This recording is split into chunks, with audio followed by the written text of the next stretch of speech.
சாருக்கு எந்த ஊரு? இந்தியா. என்ன வேலை செய்றீங்க? தேடுறேன். தேடிக்கிட்டே இருக்க வேண்டியதுதான்.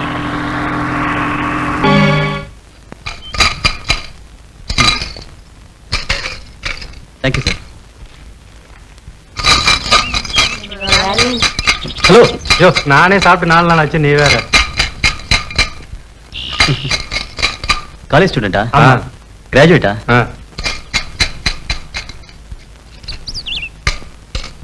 Very good.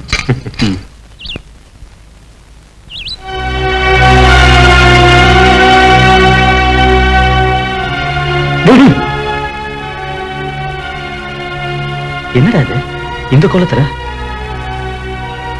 விருப்பம் இல்லைன்னா அந்த பொண்ணை ஏன் அவன் நிர்பந்தப்படுத்தணும்? விருப்பம் இல்லைன்னா பின்ன அவ எதுக்காக இந்த தொழிலை செய்யணும்? எப்படியோ எனக்கு அது ஒரு புது அனுபவமா இருந்தது. என்ன அடிவானதா? ஒரு நிருபரோட வாழ்க்கையில இது சாதாரணமானதுதான். விபச்சாரிங்களை பத்தி நான் எழுதுற தொடரோட ஆரம்பம் தான்டா இந்த அனுபவம். நீ அவங்கள பத்தி எழுதுறதுனே முடிவு பண்ணிட்டியா? இந்த மாதிரி எத்தனை தொடர் வேணாலும் எழுதி தரேன் சார். திறமை உள்ளவங்க சாதிக்கிறதுக்கு எல்லா வகையிலும் நான் உதவியா இருப்பேன். ஆமா, வேசிங்களை பத்தி தொடர் கட்டுரை எழுதுறேன் நீங்களே, அது என்னாச்சு? முயற்சி பண்ணிக்கிட்டு இருக்கேன் சார். சீக்கிரமா எழுதி கொடுக்க பாருங்க, பத்திரிகையில் அனௌன்ஸ்மெண்ட் கொடுத்துறேன். ஓஎஸ், இந்த தொடரோட தொடர்ச்சியா அதை எழுதி கொடுக்குறேன் சார். ராமநாதன் சார், ஒரு 1500 ரூபாய் பிரசாத் கிட்ட அட்வான்ஸா கொடுங்க. சரி சார்.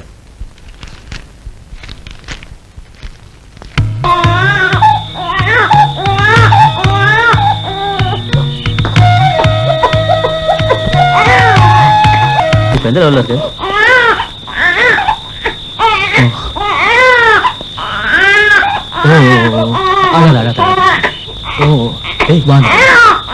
குழந்தை இங்க தனியா தொலைக்க விட்டு இதோட அம்மா எங்கடா போய் தொலைங்க?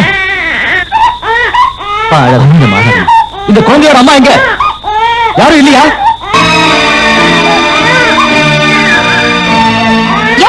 நீங்க எதுக்கு அந்த இடத்துல இங்க வந்தீங்க? குழந்தை அழற சத்தம் கேட்டு வந்தேன். அழுதா என்னையா? நீ என்ன அதுக்கு அப்பனா? அதுக்கு பசிக்குது, அதான் அது அழுவுது. அப்ப அது வயிற்று பசிக்கு ஏதாவது குடிச்சிட்டு இந்த பழப்புக்கு போக வேண்டியதானே? ஏன் வயிறு நிறைஞ்சதையா? அதோட வயிறு நிறையும், அதனாலதான் இந்த பழப்புக்கு போறேன். இப்ப நீங்க இங்க வந்ததுனால அந்த வருமானம் போச்சு. வயிறு நிறையும் பார்த்து அதுல மண்ணை போட்டுட்டீங்க.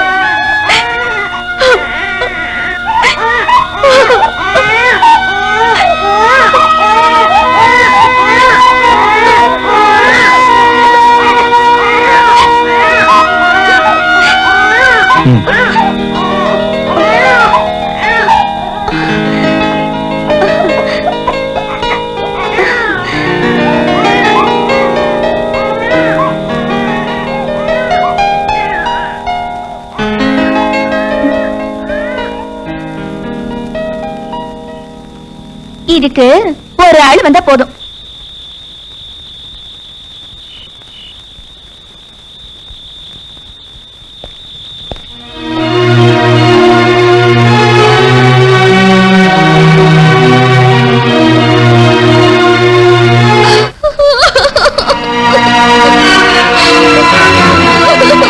நீ அடம் பிடிக்கிறதுனால ஒரு பிரயோஜனம் இல்ல.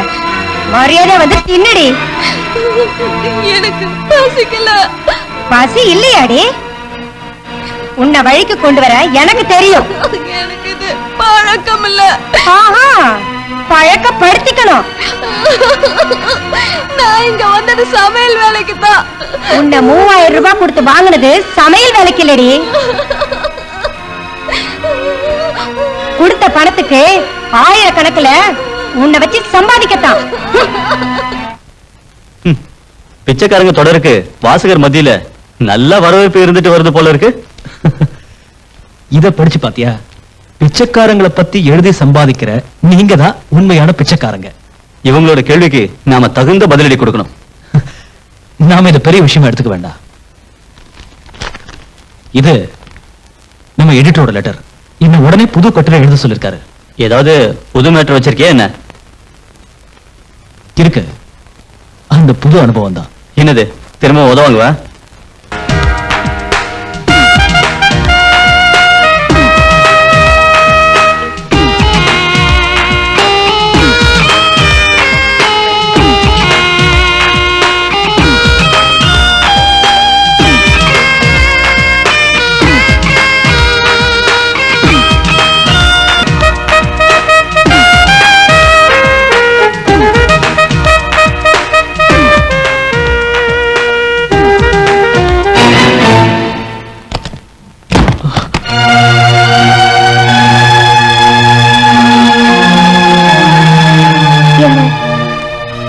இருக்கா?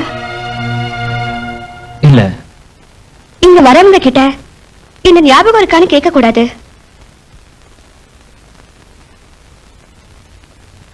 பிரசாத் தானே உங்க பேரு?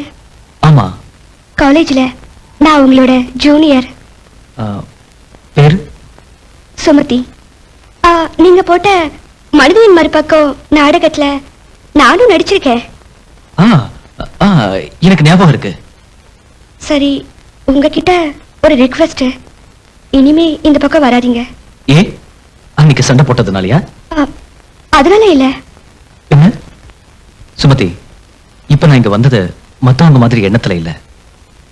நீங்க இந்த தொழிலுக்கு வந்ததுக்கான காரணத்தை நான் தெரிஞ்சுக்கணும்.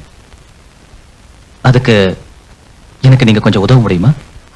என்னை பத்தி சொல்றது கூட எனக்கு சுதந்திரம் இல்ல. என் படுக்கைக்கு வரவங்களை சந்தோஷப்படுத்துறதுதான் என்னோட தொழில். உங்களுக்கு நான் எப்படி உதவ முடியும்? சுமதி, நான் ஒரு கட்டுரை எழுதிக்கிட்டு இருக்கேன். அது பத்திரிகையில வெளியானதுக்கு அப்புறம் உங்களோட பாதுகாப்புக்காக ஒரு அமைப்பையே உருவாக்கணும். ஆமா, நீங்க இந்த நிலைமைக்கு வர காரணம்?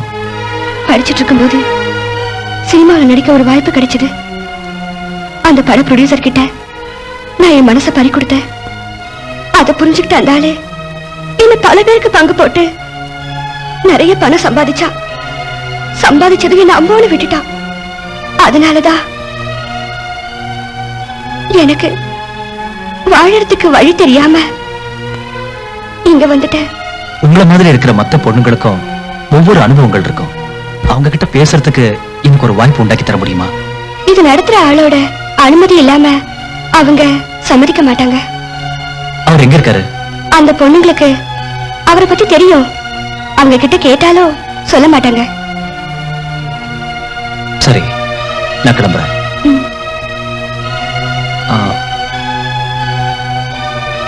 நீங்க சொன்ன அந்த ப்ரொடியூசரோட அட்ரஸ் தர முடியுமா? எல்லாம் ஒரு நல்ல விஷயத்துக்காக தான்.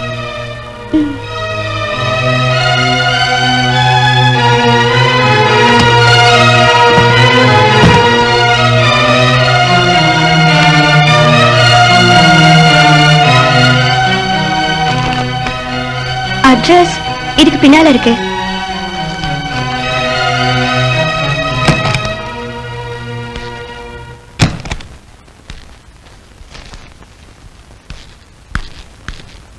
ஹலோ.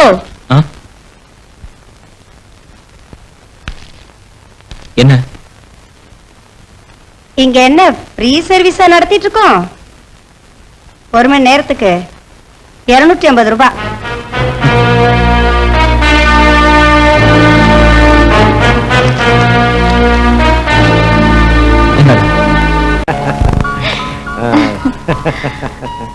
என்ன உனக்கு ஞாபகம் இருக்கா? உங்களை மாதிரி உள்ளவங்களெல்லாம் நான் மறக்க மாட்டேன் சார். இப்போ வந்த விஷயம் சார். நான் வந்த விஷயம் என்னன்னா, இடம் காலியாவே இருக்கு. அதானே சார்? இதான் சாரோட ஸ்பெஷாலிட்டி. நான் மனசுல நினைச்சத நீங்க அப்படியே பட்டுன்னு சொல்லிட்டீங்க.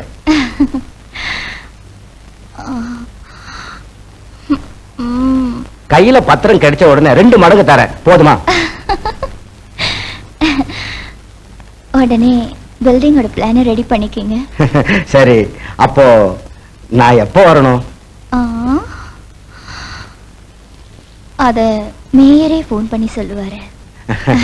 அப்போ நான் புறப்பட்டுமா? வரேன்.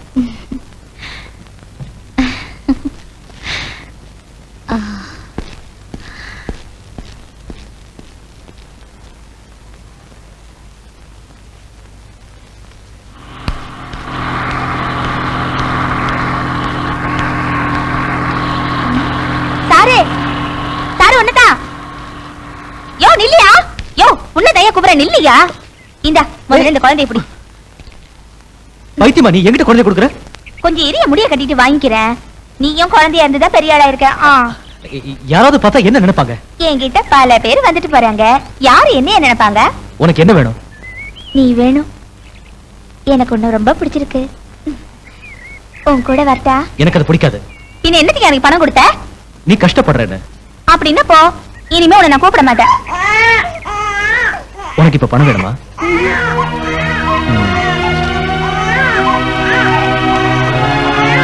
இந்தா.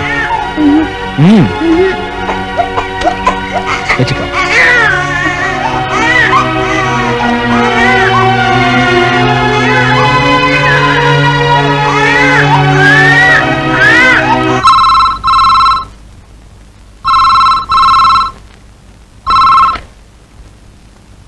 Hello, Sharada here. நான் ஹாஸ்டல் வார்டன் பேசுறேன். என்ன மேடம்? உங்களை நாளைக்கு கண்டிப்பா பிரின்சிபல் வந்து பார்க்க சொன்னாங்க. என்ன விஷயம்? என்ன விஷயம் தெரியல மேடம். சரி.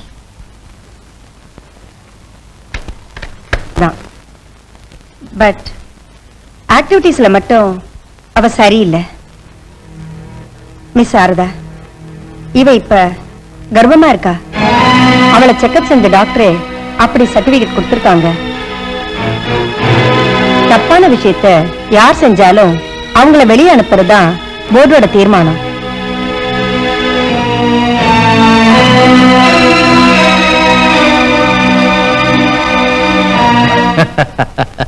நான் யோசிக்கிறது அதுக்கு இல்ல, உங்க உபயோகத்துக்காக நான் என் மந்திரியை போய் பார்த்தேன்னா, எனக்கு ஒரு அவசியம் வந்துச்சுன்னா நான் எந்த மந்திரியை போய் பார்க்கறது? எந்த மந்திரி சபை அமைஞ்சாலும் அதுல உங்க ஆளுங்க தான் மந்திரிகளா இருப்பாங்க. அப்படி எல்லாம் ஒண்ணும் இல்ல. மினிஸ்டரா இருக்குமோ? அவரா இருந்தா போன் பண்ணிட்டு தான் வருவாரு.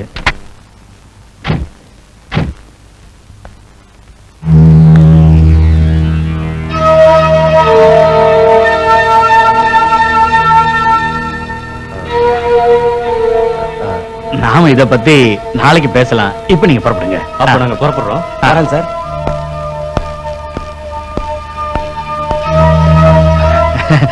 சாரதா, ஏன் அங்கே நின்னுட்ட? உள்ளவா.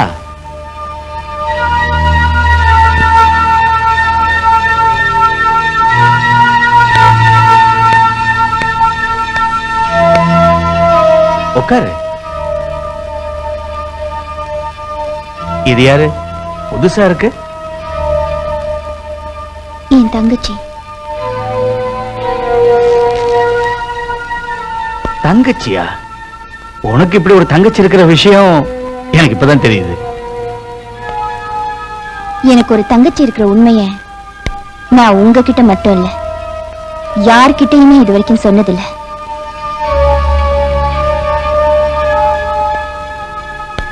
இப்போ அத சொல்ல வேண்டியதா போச்சு.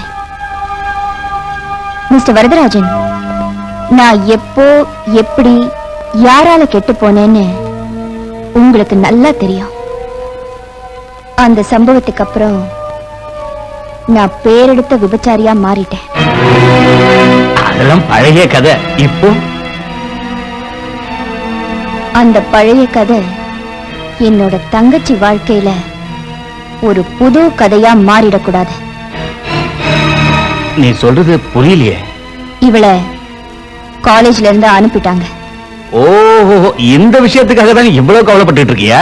எந்த காலேஜ்னு சொல்லு, நான் கூப்பிட்டு சொல்றேன். கல்யாணம் ஆகிறதுக்கு முன்னாடியே கர்ப்பமா இருக்கிற இவளை காலேஜ்ல சேர்த்துக்கிறதுக்கு அது ஒண்ணும் பிரசவ ஆஸ்பத்திரி இல்ல சார். இப்பதான் எனக்கு எல்லாம் புரியுது. உன் தங்கச்சி காலேஜ்ல எவனையோ காதலிச்சிருக்கா, கர்ப்பம் ஆயிட்டா. அவனையே தேடி பிடிச்சி இவளுக்கு கல்யாணத்தை பண்ணி வைக்கணும். அதுக்கு என்னோட உதவி தேவை, அவ்வளவுதானே? கவலையே படாத, நானே கல்யாணத்தை பண்ணி வைக்கிறேன். நிச்சயமா பண்ணி வைப்பீங்களா? சத்தியமா. அது சரி, அவ யாரு என்னங்கறதெல்லாம் தெரியுமா? தெரியும். உங்க மகன்தான்.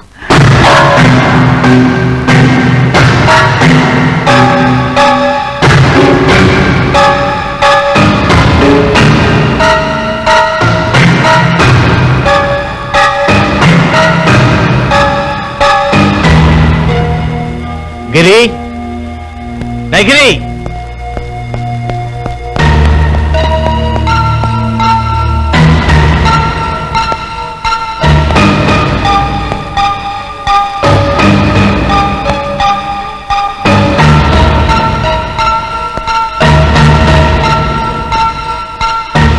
இந்த பொண்ணு உனக்கு தெரியுமா?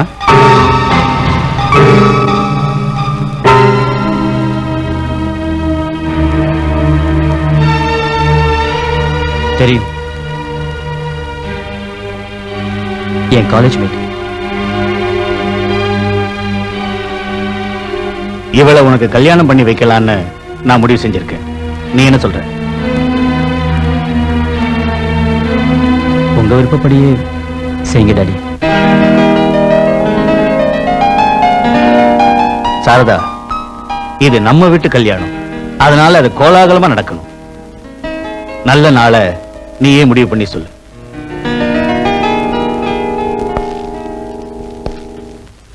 சந்தோஷமா போயிட்டு வாங்க. இன்னையில இருந்து இவன் உன் தங்கச்சி இல்ல, என்னோட மருமக.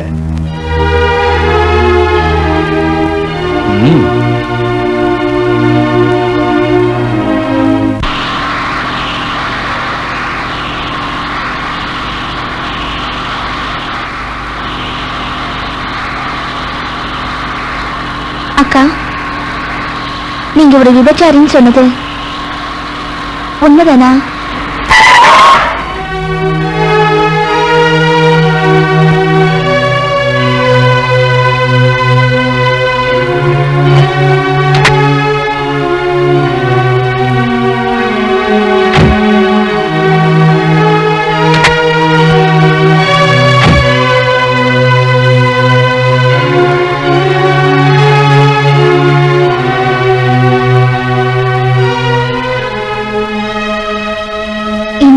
உனக்கு தெரியாது, நான் விபச்சாரி மட்டும் இல்ல, விபச்சார விடுதிக்கு முதலாளியும் கூட. அக்கா, ஒரு விபச்சாரியோட தங்கச்சின்னு உன்னை யாரும் கேலியா பேசிடக்கூடாதுன்னு தான் ஹாஸ்டல்ல சேர்த்து உன்னை நான் படிக்க வச்சேன்.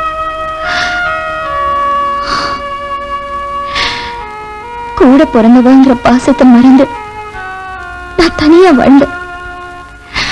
இதெல்லாம் உன்னோட நன்மைக்காக நான் செஞ்சேன். ஆனா நீ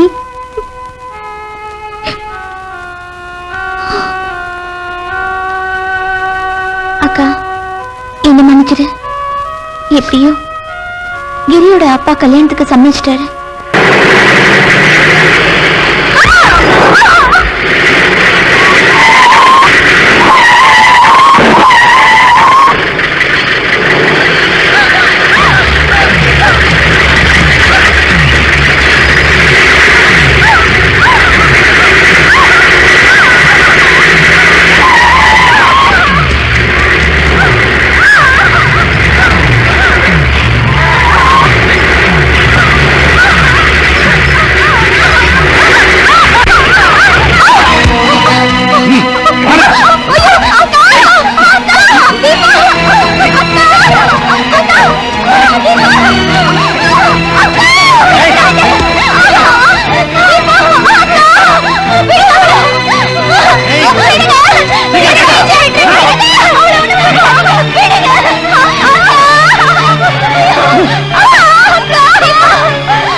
கல்லூரி மாணவி தீபா கொலை செய்யப்பட்டாள். தீபா என்ற கல்லூரி மாணவி தனது சகோதரியுடன் காரில் வந்து கொண்டிருக்கும் போது ஜீப்பில் வந்த 4 ரவுடிகள் அவர்களை வழிமறித்தனர். அவர்கள் இருவரும் தப்பிக்க முயற்சி செய்த போது அந்த ரவுடிகளின் பிடியில் சிக்கிக் கொண்டனர். சகோதரி சாரதா முன்னிலையிலேயே தீபாவை ஜீப் ஏற்றி கொன்றுவிட்டு தப்பி சென்று விட்டனர். போஸ்ட்மார்ட்டம் ரிப்போர்ட்டில் தீபா கர்ப்பம் என தெரிய வந்துள்ளது. போலீஸ் விசாரணையும் தொடங்கியுள்ளது. ஏண்டா, இந்த தீபா சாரதாவோட தங்கச்சியா?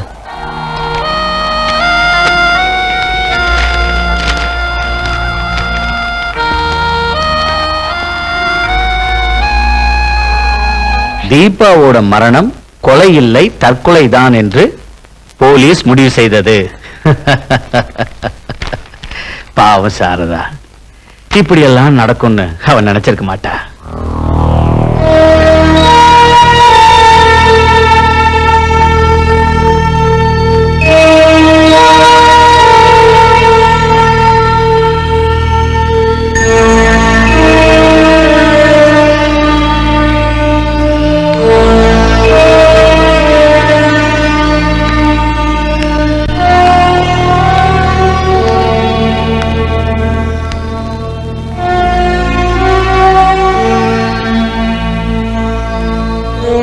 சமயத்துல தொந்தரவு பண்றது மரியாதை இல்லைன்னு நினைக்கிறேன். நேத்து பேப்பர்ல உங்க தங்கச்சிய உங்க கண்ணு முன்னாலேயே கொலை செஞ்சாங்க நியூஸ் வந்திருக்கு. ஆனா இன்னைக்கு பேப்பர்ல அது கொலை இல்ல தற்கொலைன்னு போலீஸ் ஸ்டேட்மெண்ட் கொடுத்திருக்கு. நியூஸ் படிச்சேன்.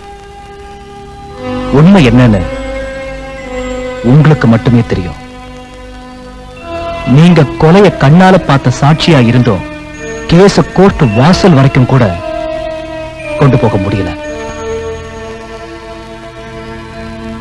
மந்திரிங்க கிட்டையும் பணக்காரங்க கிட்டையும் போலீஸ் அதிகாரிங்க கிட்டையும் ரொம்ப செல்வாக்குள்ள ஆள் தானே நீங்க. உங்களோட அந்த இன்ஃப்ளூயன்ஸை நீங்க பயன்படுத்தி எதையும் எப்ப வேணாலும் சாதிக்கக்கூடிய நிலைக்கு நீங்க வளர்ந்தீங்க. கவர்மெண்ட்ல ஒரு பதவியிலே இல்லாத உங்களுக்கு இந்த அதிகாரிகள் வந்தது எப்படி? தப்பா எடுத்துக்காதீங்க. படிப்பையும் பணத்தையும் வச்சு மத்த யாரும் சாதிக்க முடியாதத நீங்க சாதிச்சீங்கன்னா அது இந்த உடம்ப வச்சுதானே. இப்பவும் உங்க அழகுல மயங்குறவங்க எத்தனையோ பேர் இருக்காங்க. உங்களை பயன்படுத்தி சம்பாதிச்சவங்க எத்தனையோ பேர் இருக்காங்க. ஆனா அவங்க யாரும் இப்ப உங்களுக்கு ஹெல்ப் பண்ணல, பண்ணவும் மாட்டாங்க. காரணம், ஒரு விபச்சாரியோட தங்களுக்கு இருக்கிற தொடர்பு வெளியே தெரிஞ்சா அது அவமானம் நினைக்கிறாங்க. உங்க கூட சம்பந்தப்பட்ட இந்த பெரிய மனுஷங்க எல்லாத்துக்கும் தலையாட்டுவாங்க. நீங்க சொன்ன ஓடி வருவாங்க. நீங்க சொன்ன 2 கையும் கட்டிக்கிட்டு நிப்பாங்க. தீபாவோட கொலைக்கு காரணமான வரதராஜன், அவனை காப்பாத்தின மந்திரி, அந்த கேஸ மறைச்சு மாத்தி அதை தற்கொலைன்னு எழுதின சர்க்கிள் இன்ஸ்பெக்டர், இவங்க எல்லாரையும் சட்டத்தோட பிடியில சிக்க வைக்க உங்களால முடியும்.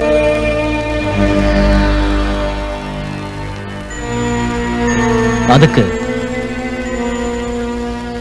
நான் சொல்றத நீங்க கேட்கணும். நீங்க உங்களோட சுயசரிதையை எழுதணும்.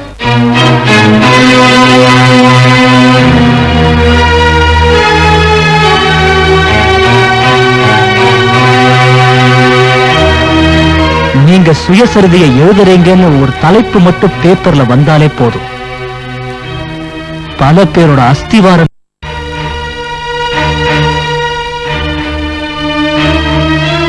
என்ன எழுதுறீங்களா?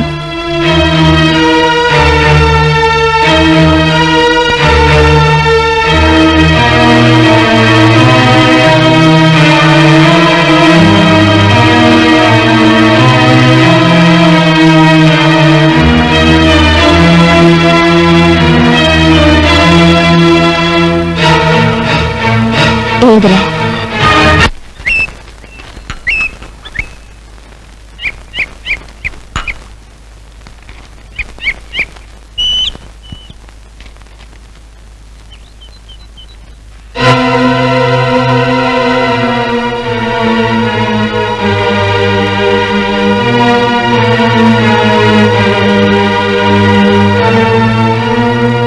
சாரதா சுயசரிதை எழுத போறாளா? ஹலோ, யாரு? நான் தான். இன்னைக்கு பேப்பர் பாத்தியா? படிச்சுக்கிட்டே இருக்க, நீங்க கூப்பிடுறீங்க சார். யோ, அந்த சாரதா சுயசரிதை எழுதுறாளாம். அதுல என்னைய ஒண்ணு எழுதிடுவாளோன்னு பயமா இருக்கு. அதான் சார் எனக்கும் பயமா இருக்கு. நீ கல்லூரி மங்க மாதிரி இருந்தா அவளோட சுயசரிதை வெளியே வந்துடும். இப்ப என்ன சார் செய்யறது? என்ன செய்வியோ தெரியாது. நீ அவகிட்ட போய் எழுதாம இருக்கிறதுக்கு என்ன வேணும்னு கேளு. சரி.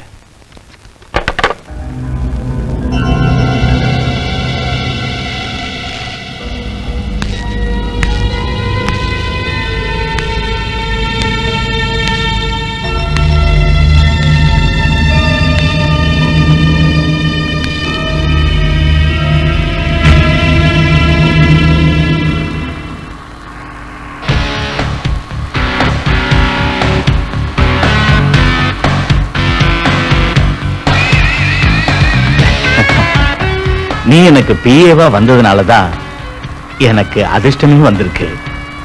சாரதா, இந்த ஃபைல்ல மினிஸ்டர் ஒரு கையெழுத்து போட்டுட்டாருன்னா ஒரு பெரிய பிசினஸ் கிடைக்கும். அதோட எனக்கு ஒரு நல்ல அந்தஸ்தும் வரும். இதுல கையெழுத்து வாங்குறதுலதான் உன் சாமர்த்தியமே இருக்கு.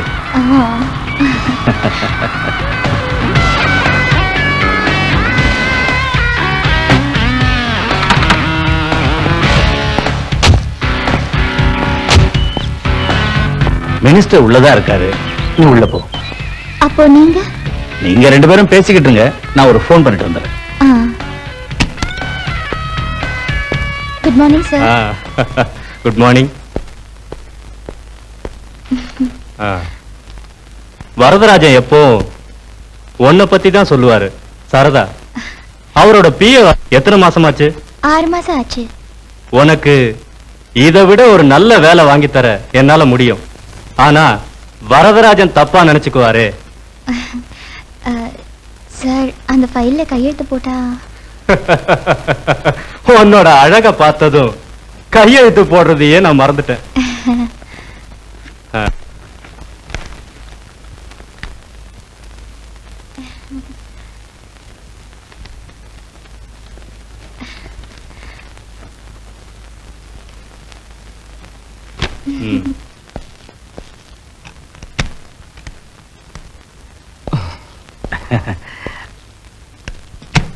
உன்னோட வேலைய சுலபத்துல சாதிச்சுட்டேன். ஆனா நான் படாத பாடுபட்டுட்டேன். அது வந்து சின்ன பொண்ணு இல்லையா, அதனால கஷ்டப்பட்டாலும் நல்ல ஸ்ட்ரக்சர். அவளை மூலதனமா பயன்படுத்தினா நீ பெரிய பணக்காரன் ஆயிடுவ. சார், நீ உள்ள போய் அவளை சமாதானப்படுத்த. உலகே உனக்கு சுமைதானா, உலகே உனக்கு சுமைதானா, சார்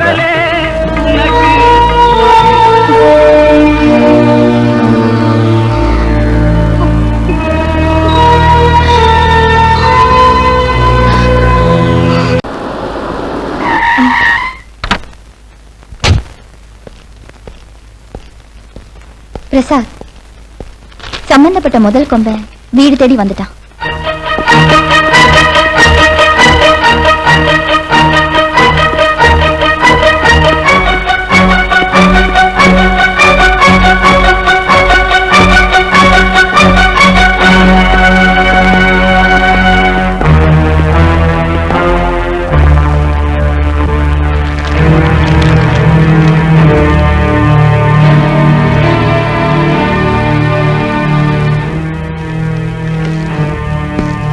சாரதா, நீ என்ன வரவேற்க மாட்டேன்னு, உட்கார சொல்ல மாட்டேன்னு எனக்கு தெரியும். அதெல்லாம் தெரிஞ்சுதான் நான் இங்க வந்திருக்கேன். நான் உங்ககிட்ட கொஞ்சம் தனியா பேச வேண்டியிருக்கு. உங்களை மாதிரி உள்ளவங்க என்கிட்ட பிரைவேட்டா பேசுறதுக்கு என் பெட்ரூம் தான் வசதியான இடம். ஆனா அது பழைய காலம். இப்போ இந்த ஹால்லயே பேசினா போதும்.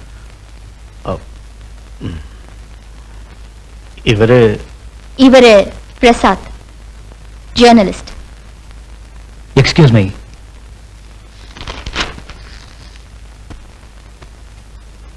ஓஹோ, இப்ப இவன் தான் உன்னை சப்போர்ட் பண்ணிக்கிட்டு இருக்கிறதா? நீ சுயசரிதை எழுத போறது எவ்வளவு பெரிய மடத்தனம்னு கொஞ்சம் யோசிச்சு பாத்தியா? நீயே உன்னை அசிங்கப்படுத்தி அம்பலப்படுத்த போறியா? என்னை வச்சு பலதும் சம்பாதிச்சாங்க. இப்போ என்ன பத்தி எழுதுறதுக்கு காரணம் நான் சம்பாதிக்கிறதுக்காகத்தான். அது சரி, அது இருக்கட்டும். நீ இவ்வளவு பெரிய காரியத்தை எப்படி சாதிக்க போற? மிஸ்டர் வரதராஜன், என் தங்கச்சிய உங்க மகனுக்கு கல்யாணம் பண்ணி வைக்கிறேன்னு எனக்கு வாக்கு கொடுத்துட்டு அவளை ஏன் கண் முன்னாலேயே நீங்க ஆளை வச்சு கொன்னீங்க. என்ன பைத்தியகாரத்தனமா பேசுற? உன் தங்கச்சியை நான் கொல்ல சொன்னேன்னா? அப்படி இருந்தா கொலைப்பழிய சுமத்தி கேஸ் போட்டு எம்எல் நடவடிக்கை எடுக்கலாம்ல? கேஸ் கோர்ட்டுக்கு வரதுக்கு முன்னாடியே நீங்க கொடுக்க வேண்டியதை கொடுத்து ஃபைல க்ளோஸ் பண்ணிட்டீங்களே.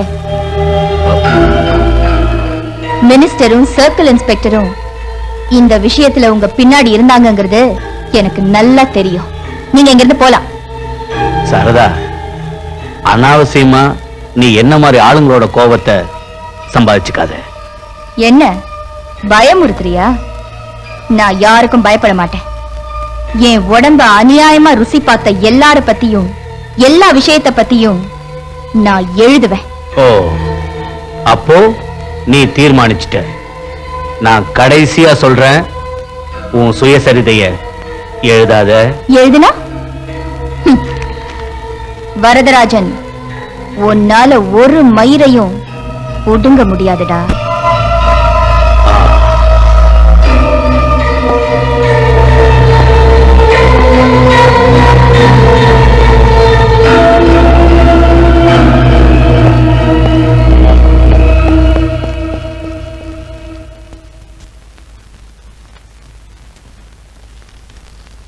உங்களோட துணிச்சலை மனப்பூர்வமா பாராட்டுறேன்.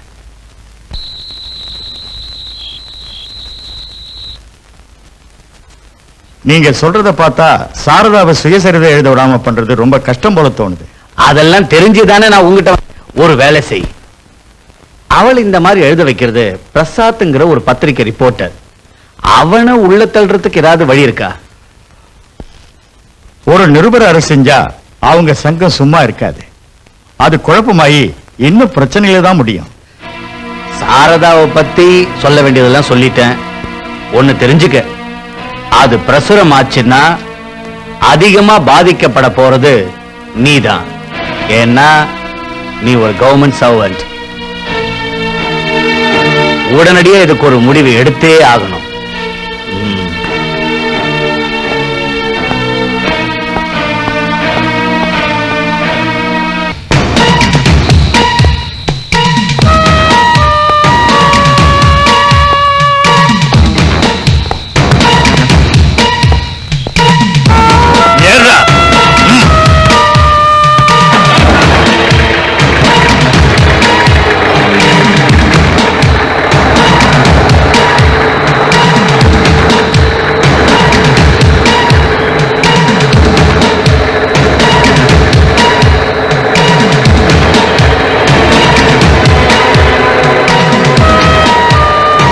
நிறுத்த வண்டிய.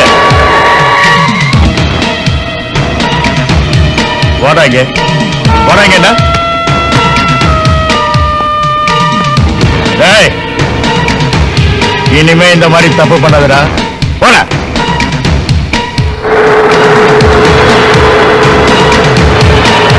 நிறுத்து. இதுக்கெல்லாம் நீதான் ஏன் காரணம்? அப்படி சொன்னா எப்படி சார்? என்னோட மகனை அவ தங்கச்சிக்கு கல்யாணம் பண்ணி வைக்கிறது மானக்கேடு இல்லையா?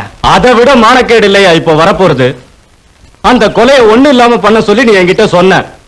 நீ சொன்னதை கேட்டதுனால இப்ப பார்ட்டியில பெரிய பிரச்சனையாகி என்ன பதவியில இருந்து தூக்கிட்டு வேற எவனையாவது உட்கார வச்சிருவானு எனக்கு பயமா இருக்கியா?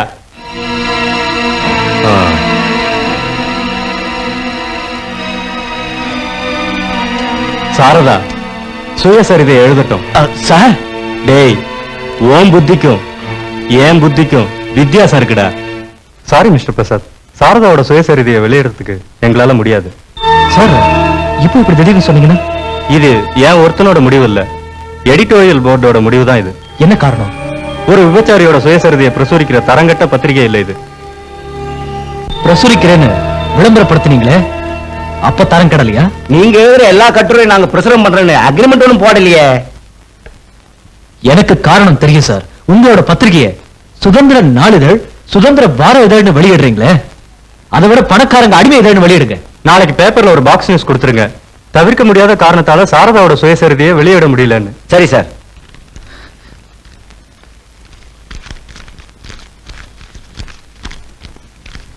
இந்தாங்க உங்க அட்வான்ஸ்.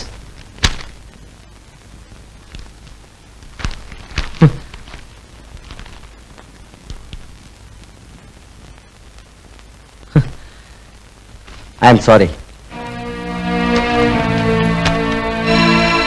இதுக்கு என்ன காரணம்? பத்திரிகை நடக்கிறதே விளம்பரத்தினாலதான். இந்த சுயசரிதையை பிரசுரிச்சா மிரட்டப்படுறதும் பாதிக்கப்படுறதும் நாங்க தான். மந்திரிங்களுக்கும் பணக்காரங்களுக்கும் பயந்து பத்திரிகையை நடத்துறதை விட விபச்சாரம் நடத்தலாமே. இதெல்லாம் சொல்றதால ஒண்ணும் பிரயோஜனம் இல்ல. சாரி. மினிஸ்டர் எல்லா பத்திரிகை ஆபீஸ்லயும் சொன்னதுனாலதான் அதை பிரசுரிக்காம அப்படியே நிறுத்திட்டாங்க. இனி அவளை வளர விட்டா நிச்சயமா நமக்கு ஆபத்து தான். இனிமே அவன் நமக்கு எதிரியா வரமாட்டா.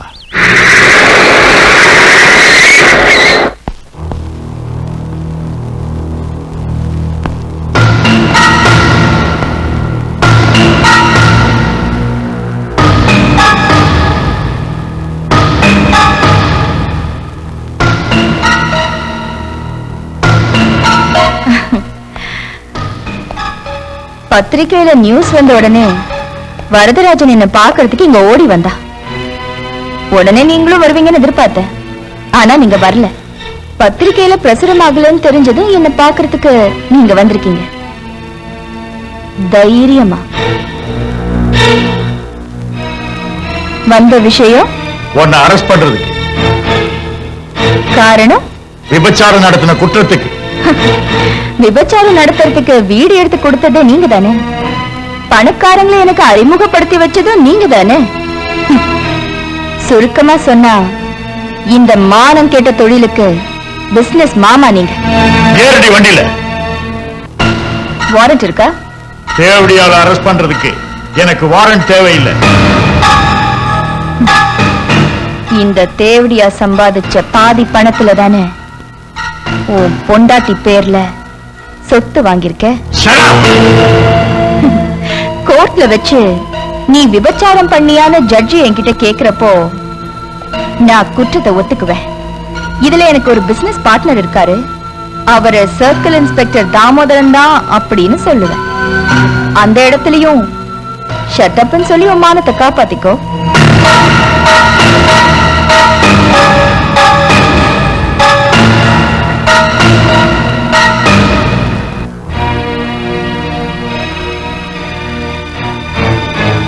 என்ன அரெஸ்ட் பண்ணி பார்க்கலாம்.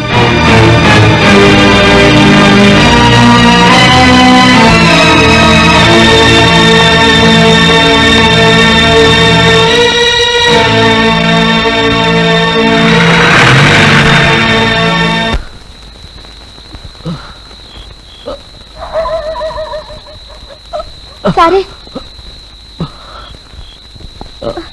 சாரி, நீங்க ஒண்டியா போவேணாம், நானும் உன் கூட வரேன்.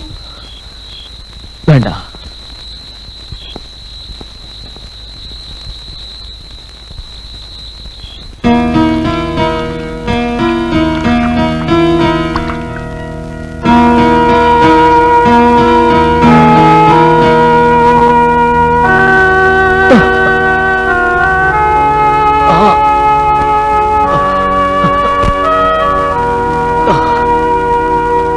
சாரி, இங்க தனியா இருக்கீங்க? இல்ல, கூட ஒருத்தர் இருக்காரு. போதும் போதும். ஐயோ, ஒத்தடம் கொடுக்கலன்னா ரத்தம் கட்டிக்கும், அப்புறம் எந்திரிச்சு நடக்கவே முடியாது. ஒத்தடம் கொடுத்துக்குங்க, நான் போறேன். இந்த பாதிராத்திரி இல்லையா? தெருவுல கிடக்கிறவளுக்கு பயம் என்ன இருக்கு? விரிஞ்சதுக்கு அப்புறம் போனா போதும். அங்க போய் படுத்துக்க. ம். இது பாரு, ம்? அந்த பாயை எடுத்துக்க.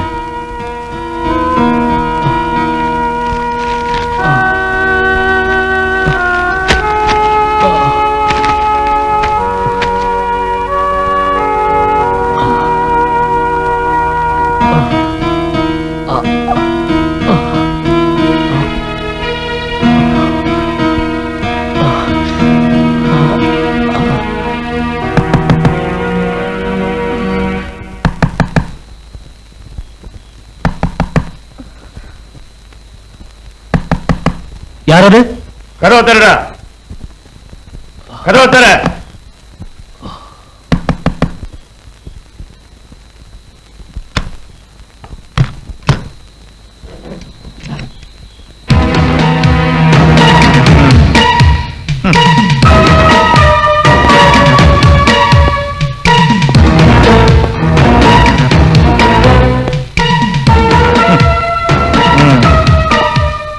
நல்லா இருக்கு. இதான் உன் சமூக சேவையா? வேசி எழுதுற கதைக்கு கூட்டணியா இருந்துட்டு இப்போ தெருவேசியோட கும்மாளம் போடுறியா? என்னடா?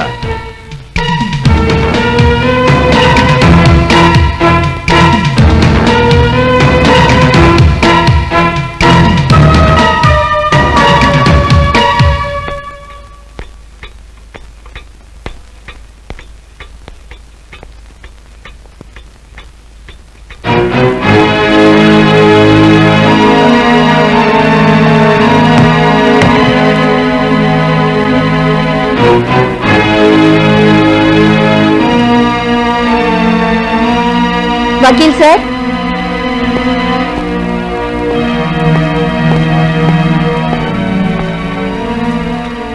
கொடுங்க.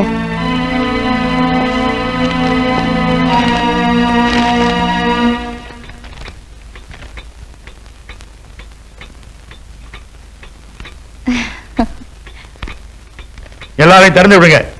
இன்ஸ்பெக்டர் சார், நீங்க அரெஸ்ட் செஞ்சீங்க, நான் ரிலீஸ் செஞ்சிட்டேன்.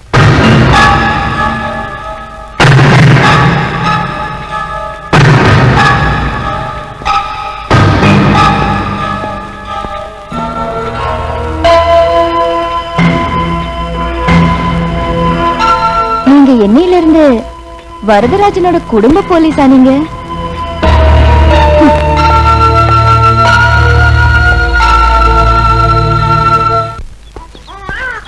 என்னடா?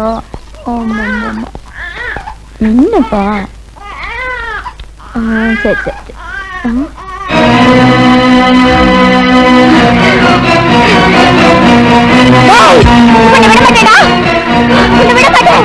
உனக்கு என்ன வேணும்? நான் யாரா? என்ன தெரியல? உனக்கு தெரியலையாடா? என்ன தெரியல? அட பாவி!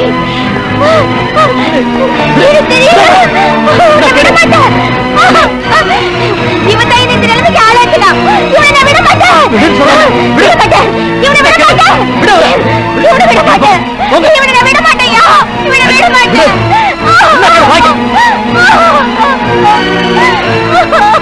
நீ எதுக்கு அவரோட சண்டை போட்ட?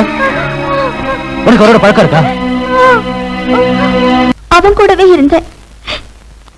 என்ன கல்யாணம் பண்ணிக்கிறதுக்கு ஊருக்கு கூட்டிட்டு போறேன்னு அவன் சொன்னான். பொழுது விடிஞ்சு பார்த்ததும் அந்த ஆளை காணோம். ராத்திரியில வீட்டை விட்டு போக கூடாதுங்கிறது காட்டுல கட்டுப்பாடு. அவனை நம்பி வந்ததுனால என்ன காட்டை விட்டு விரட்டிட்டாங்க. கொஞ்ச நாள் அவனை தேடி நான் அலைஞ்சி பார்த்தேன். அதனால ஒரு பிரயோஜனமும் இல்ல. அதான் இங்க வந்துட்டேன். அப்புறம் நான் இந்த தொழிலையே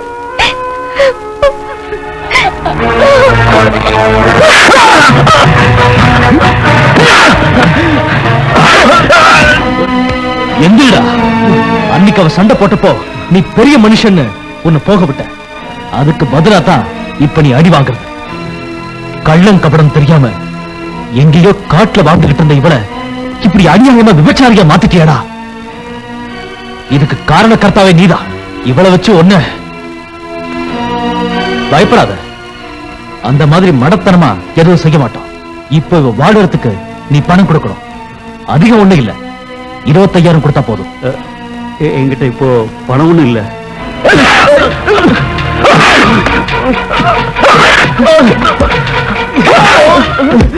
எடுடா. சார் அடிக்காதீங்க சார், என்கிட்ட இருக்கிறத கொடுத்துறேன். எடுடா.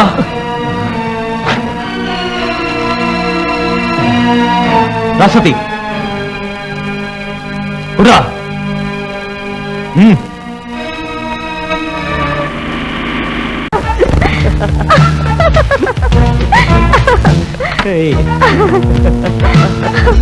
Oh God! You are naughty.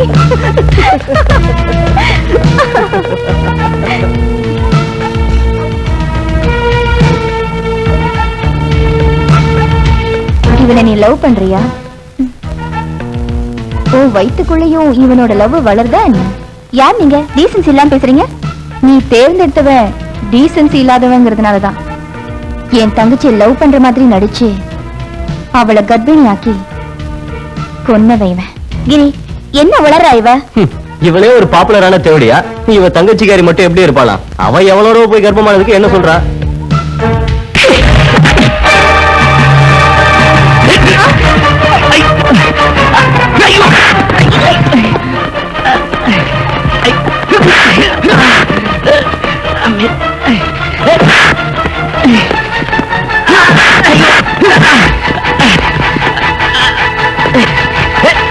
யாரு தப்பு செஞ்சாலும் அவங்கள கண்டிப்பாளாம், அடிப்பாளாம். இன்ஸ்பெக்டரா இருக்க நீ இதெல்லாம் வேடிக்கை பார்க்கறதா உன் வேலையா? கோவப்படாதீங்க சார், அவங்க எல்லாரையும் ஒரு வழி பண்ணிடுறேன். எனக்கே சமாதானம் சொல்லிக்கிட்டு இருக்கியே, அவளுக்கு எதிராக எடுத்த நடவடிக்கையில எதுலயாவது நீ ஜெயிச்சிருக்கியா? இதுவரைக்கும் எடுத்த நடவடிக்கையில எல்லாம் நான் தோத்துட்டேன். நான் ஒத்துக்கிறேன். ஆனா இனி எடுக்க போற நடவடிக்கையில நான் ஜெயிச்சு காட்டுறேன் சார். அவளுக்கு நான் தான் வீடு எடுத்து கொடுத்தேன். அவங்க எல்லாரையும் வெளியில விரட்டிட்டு அந்த வீட்டுக்கு சீல் வைக்கிறேன்.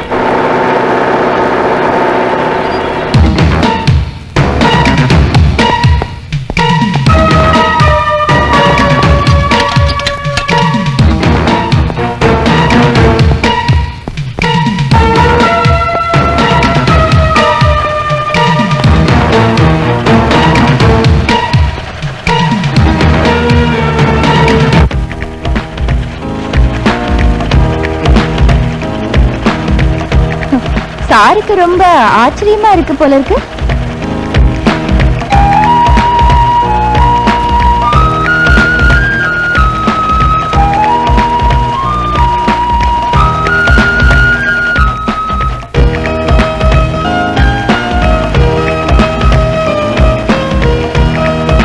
இன்ஸ்பெக்டர் சார், லா அண்ட் ஆர்டர்ல எந்த செக்ஷன் பிரகாரம் நீங்க இவங்களை இப்ப அரெஸ்ட் பண்ண வந்திருக்கீங்க? உங்களால இனிமே இவங்களை எதுவுமே பண்ண முடியாது. இவங்க எல்லாரும் பழைய தொழிலை சுத்தமா விட்டுட்டாங்க. இந்த தொழிலை ஸ்மால் ஸ்கேல் இண்டஸ்ட்ரீஸ் ஆக்ட்ல பெர்மிஷன் வாங்கித்தான் ஆரம்பிச்சோம், நடத்துறோம். நீங்க இப்ப போய் அயோக்கியங்களை அரெஸ்ட் பண்ணா நல்லா இருக்கும்.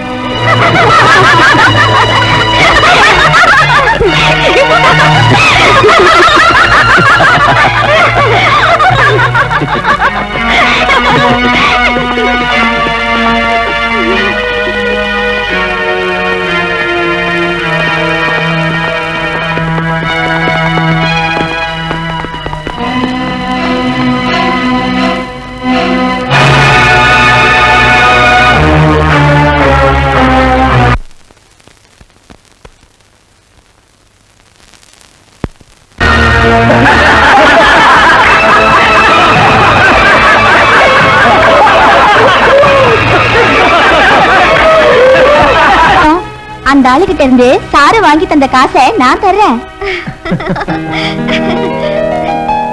என் கையில இருக்க காசையும் நான் தரேன். அவ சொந்த பிரஸ்ல அச்சடிக்கிறத தடை செய்ய முடியுமா? அச்சடிக்கிறத தடை செய்யலனாலும் இப்ப அத விநியோகம் பண்றத தடை பண்ணியே ஆகணும். தடை பண்ணாம விட்டா நம்ம 2 பேர் தலையும் உருள்றது நிச்சயம்.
உன் வாழ்க்கை கதையில எங்களை பத்தி நல்லா எழுதியிருக்கல.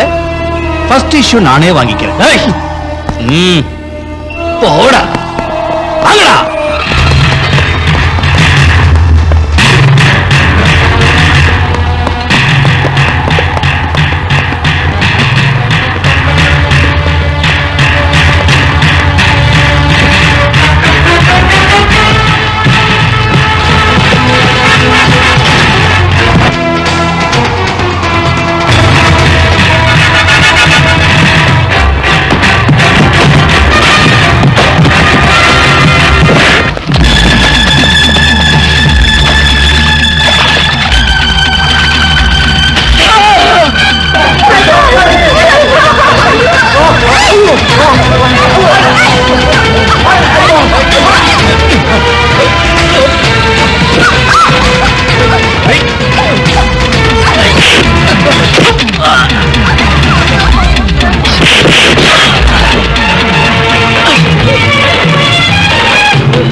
Congratulations madam.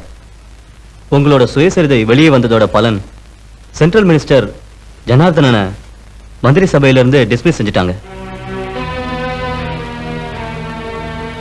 Circle inspector Damodaran மாதிரி இருக்கிற எல்லா ஆபீசர்ஸையும் சஸ்பெண்ட் பண்ணிட்டாங்க. ஒரு என்கொயரி கமிஷனையும் கவர்மெண்ட் நியமிச்சிருக்கு.